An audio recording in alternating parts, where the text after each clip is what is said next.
My name is Laura Bernstein-Curtis. I'm a graduate research associate here at Cleveland Metroparks Zoo and a PhD candidate in the biology department at Case Western Reserve University.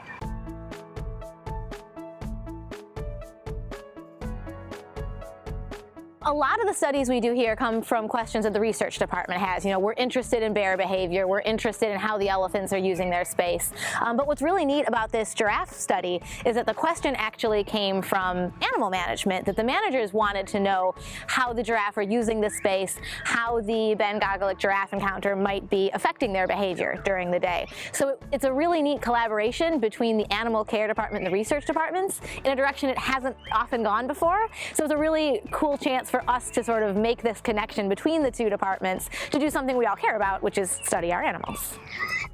In summer 2017, we started this study on the giraffe to understand how they're using their space during the day, when the Bangladesh giraffe encounter is open, when there's lettuce being fed to the giraffe and when there isn't, to try to get an understanding of how those things might be affecting their behavior during the day.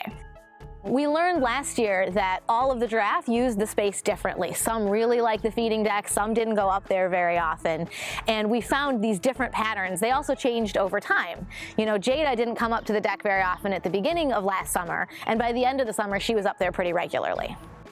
Based on what we found last year, we actually have made a few changes to the way the giraffe deck runs. So now the feeding times, instead of being 2 big blocks during the day, are actually split up into several smaller blocks with several breaks in between.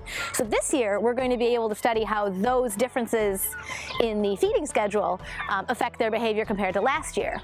Of course, another big change this year is that we got a new giraffe. Our new male beau hasn't had this kind of situation before, so we're really interested in seeing how he interacts with the deck, how he reacts to it, how much time he spends up there, and if he has patterns like some of the other giraffe where maybe it changes over the course of the summer.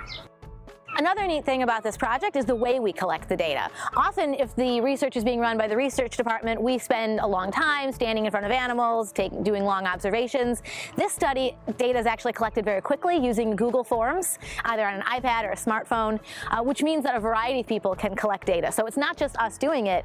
This question came from management staff and keepers are collecting data too.